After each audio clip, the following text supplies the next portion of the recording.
Bismillahir Rahmanir Rahim. Nahmaduhu wa nusalli ala rasulihil kareem, amma ba'd. Inshallah, the next day, a few places that we intend visiting. One is the old city, the graveyard that is known as Maqbaratul Rahmah, and Mount of Olives. Generally, South Africans, when they go to Palestine, then they stay in either the Hashimi Hotel, Holy Lands, National, there are a few others. Most of the time we hear of people going to one of these two, Hashimi Hotel or the Holy Lands. And anyway, in the old city, if example a person is in the Hashimi Hotel, then there are a few things that are beautiful, you'll enjoy, you'll appreciate. Example, a person that is in Palestine, if it's winter, then generally they meet sahlab. It's something like kheer, it's a warm drink, you'll really enjoy it. It's made in Palestine. The other things that are things that you'll enjoy, the orange juice and the pomegranate juice also, it's something that's very nice. The olives, the olive oil, that is the choices in the world that you will find in this area. And a dish from the people of the land, if you invited at someone's house, then maqluba is something you'll really enjoy. Maqluba, but it has to be prepared by them. You can't take our Indian recipes and make maqluba, it's not going to work. It's with their hand that you'll enjoy that maqluba. If you look at this map, generally this Damascus gate, down this gate is where we're going to be finding the Hashimi Hotel. So anyway, here you're in the old city, so there's no cars moving. You're going to be walking from wherever you are now. Make mashwara with people. If you're old, you're not firm, will you manage the cobblestone of Al-Aqsa compound? Basically from this gate, Damascus gate, Herod's gate, Lion's gate, there is still a road that comes till here. There is a road, cars come in till there. But besides that, there's not much cars that are coming into this old city.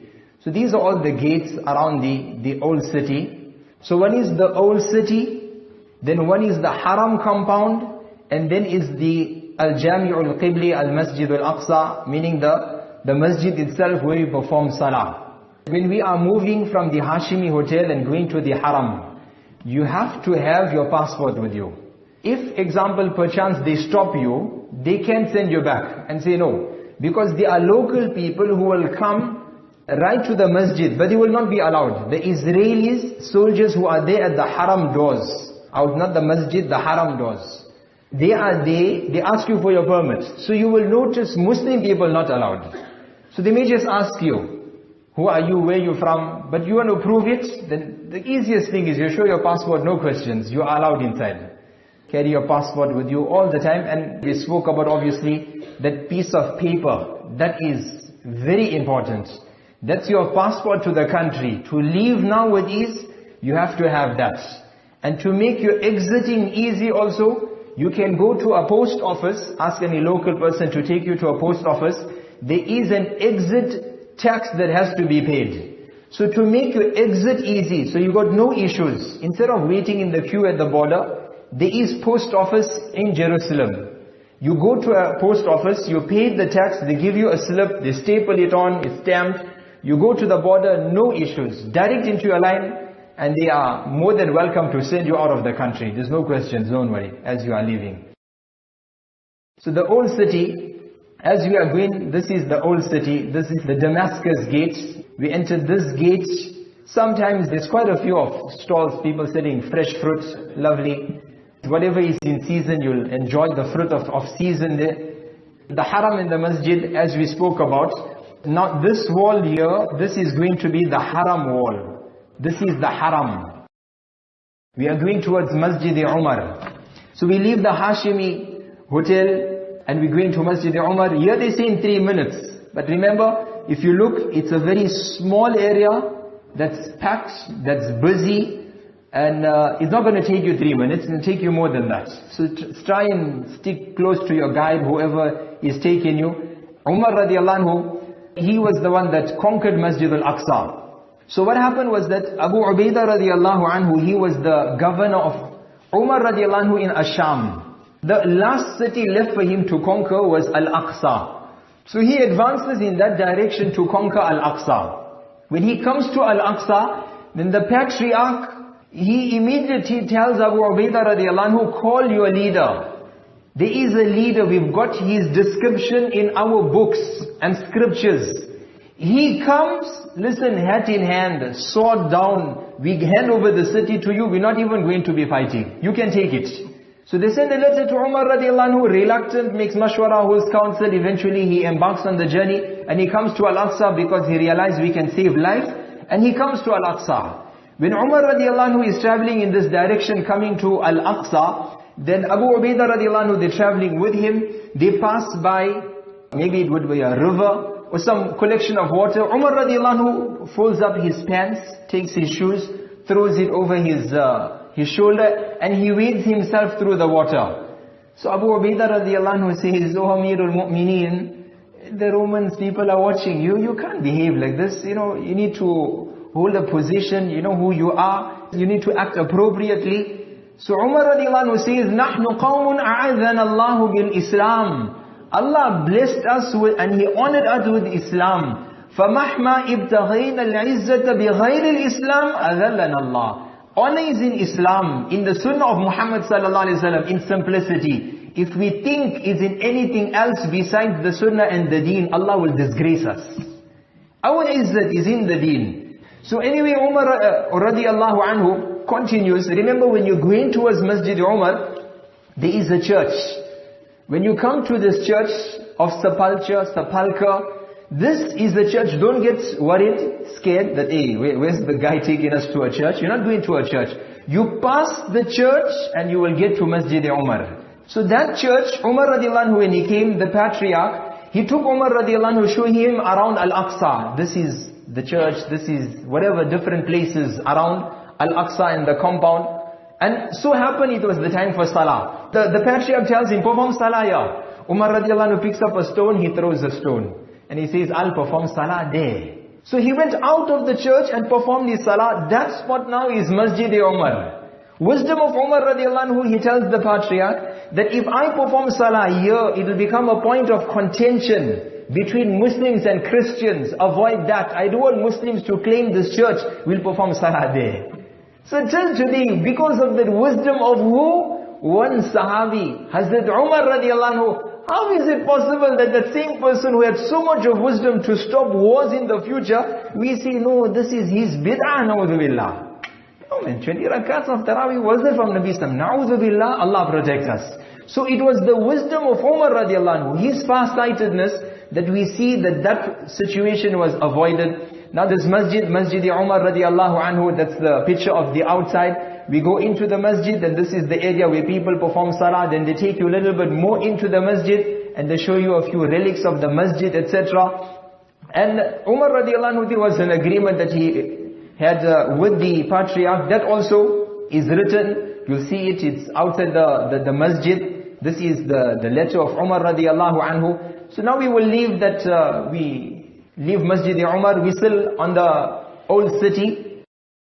We go to, inshallah, Maqbaratul Rahmah. As we are going to Maqbaratul Rahmah, then we will notice that the Qabristan, we are going to be leaving the Hashimi Hotel.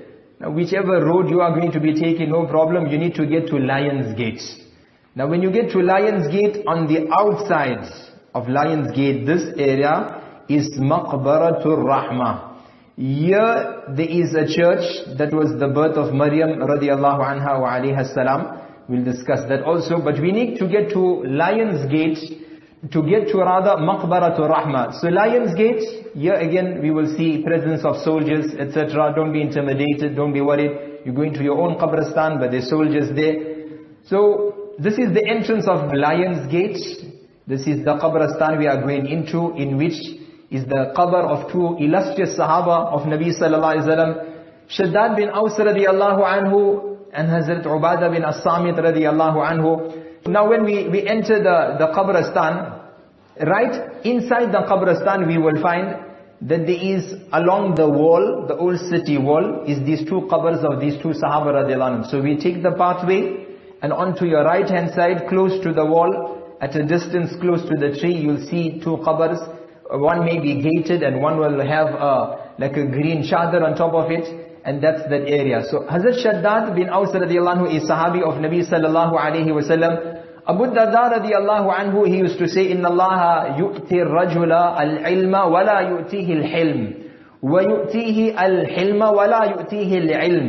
Wa inna Aba Ya'la Shaddad bin Aus atahu Allahu al-ilma wal-hilma.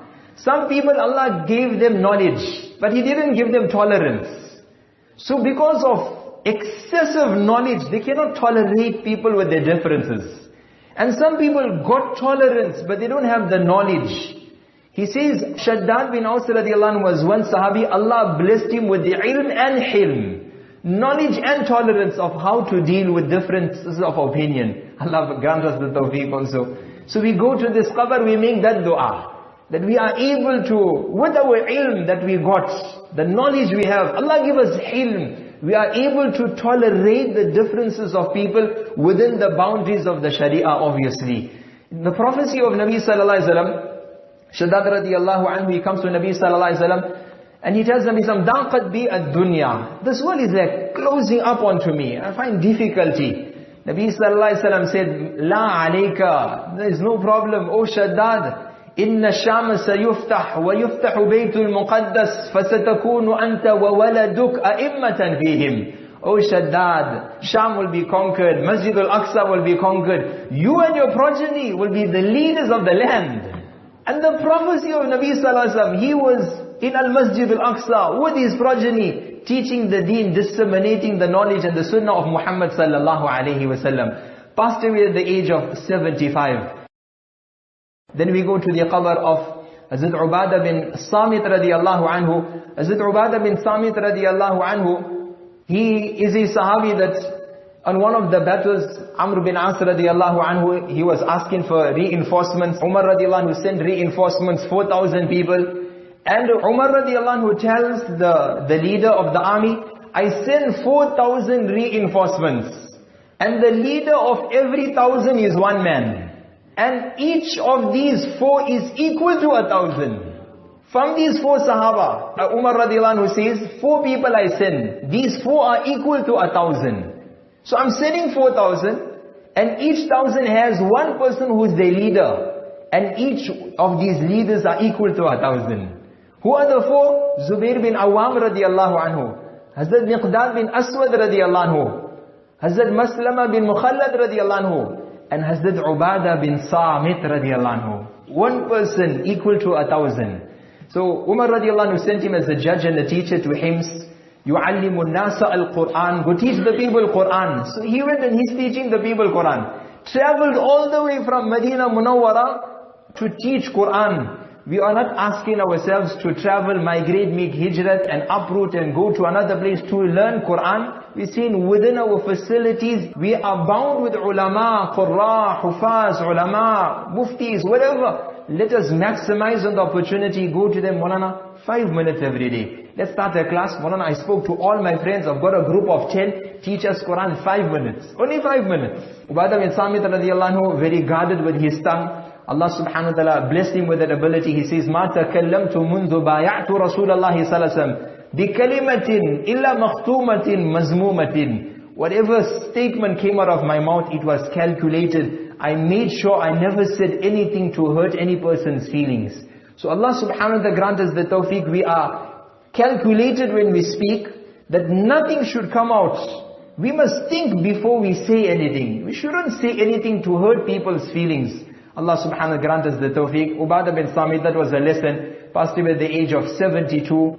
As we leave Maqbaratul Rahmah, the birthplace of Maryam radiyallahu anha, as we spoke about, we enter the Lion's Gate. Onto the right hand side there is the church, and that's the area of the birthplace of Maryam radiyallahu anha. Now inshallah we go to Mount of Olives. It's a lovely view from the top. We will go, obviously we have to go with a bus mode of transport. We go to the top of Mount of Olives, and this map will highlight to us that this is where we are going, Mount of Olives. Here is the place. We go to a masjid. People tell us that in this masjid here there is the qabr of Salman al-Farsi radiyallahu anhu. According to authentic research, his qabr is in Madain in Iraq. Passed away at the age of 250. This is not his qabr. This is maqam. Maqam means maybe he stayed there for a few days. Maybe it was his residence for a while. or he was in that area for some time. Not necessarily his qabr, that's maqam. So they're not saying qabr. Maqam Salman al-Farsi radhiyallahu anhu. Authentic is that he is in Iraq, not here. So we won't go through his entire life. Then there is a place also, the Chapel of Ascension. You go into it, then there is one area. It's claimed that that was the footprint of Isa alayhi salam when he ascended and Allah subhanahu wa ta'ala had risen him to the skies. Does not mean you'll put your foot on it and you're also going to start flying. It's not the case. But anyway, this is one area. It's a majority of the Mount of Olive is under, when we had went one of our trips, then the guide was saying that this Maulana is 100% controlled by Palestinian. So then we asked him, hey, there's one Israeli flag. So he says, I was waiting for that question. That question is because one Palestinian sold his property at that exorbitant price to an Israeli. We were not happy with it. Whatever the case be, he sold it. The Israelis did the deal. He never saw the day to collect his money. He was put away. Who put him away? Allah subhanahu wa ta'ala knows best. But they are trying to buy off the Palestinians. And then there are few areas that they have, few spots. But they don't really reside in Mount of Olives, wallahu alam at present. That's the Chapel of Ascension, also on Mount of Olives. Then there is a place, Rabia al-Adawiyya. Arabs say it very beautifully, Rabia al-Adawiyya, but we say Rabia al-Basriya. It's the same personality that we are speaking about. It's her qabr. Now if you look in the center, this is that staircase going down. Be careful, those steps are really high steps. They're not very small steps. One is going down, but then the steps are very high steps. So if a person is very old, not firm, so try not to go too far down. And that's the way we'll find the qabr of Rabia al-Adawiyya, Rabia Basriya. It's a very pious personality from the ummah of Muhammad sallallahu alaihi wasallam. There's a lot of incidents that she has mentioned. One person asked her, Mata yakunu al-abdu radiyan? When will we say a person is got radha, is happy with Allah? She's saying that when musibah comes to you, you are happy with the musibah as when the happiness came to you. Because that mushkil or that musibah came from who? From Allah. Ulama say, what's musibah? Musibah means asaba yusibu musibah. When you take an arrow and you hit bullseye, you hit your target, we say musibah. You got your target. So that's why a difficulty is called musibah. It hits its target, it was meant for you, not anyone else. For me, it came from Allah. So alhamdulillah, it came from Allah. So Rabia al-Adawiyya, one day when ayat of Quraan was being recited, what was it? Regarding Jahannam. She fell down unconscious. Fell down unconscious. One ayat she heard. One ayat speaking about Jahannam. This is the place we make dua. That piety Allah gave her. Allah subhanahu wa ta'ala bless us also. Bless our women folk also. Grant all of us that tawfiq. And from here is a lovely view. Mount of Olives on the top. This is Al-Qubbatu Sakhra. This is Al-Jami'ul Qibli. And this is their entire compound. So that's the masjid. Panoramic, lovely view you get from the top, on the top. And there's a lot of churches you can see. Well, your guides will explain all those things to you. And if you facing in this direction, and if you turn to your left, not now, when you're there. So you turn onto your left hand side, you'll see Jabal-e-Mukabbir. Jabal-e-Mukabbir on your left hand side, a mountain. There's a few mountains, which one it is, they'll explain to you. We can't highlight it there. What's encircled, that's Al-Jami'ul Qibli. So this was the place Umar radhiyallahu anhu, when he came to this mountain, he was reciting Allahu Akbar, Allahu Akbar. When he came to conquer Masjidul Aqsa, Allah subhanahu wa ta'ala accept our day of journey. Let us try and get back to our hotel room. Generally we try and go back to the Haram, because it's the third Haram. Appreciate that. We can tour the whole city. But Salah is multiplied multiple folds in Masjidul Aqsa. So we try and go back for Zuhar Salah in the Masjid, Asr Salah, Maghrib Salah, Isha Salah. We'll be there at the Haram and appreciate. Walking that old city is like walking down history. So inshallah, the rest of the day inshallah we spend in the masjid, and day 4 inshallah Maulana will be taking us to a few places. Inshallah Allah subhanahu wa ta'ala accept. Subhanallah bihamdihi, subhanakallahumma bihamdik. Nashhadu an la ilaha illa anta nastaghfiruka wa natubu ilayk. Wa sallallahu ala nabiyil kareem walhamdulillah.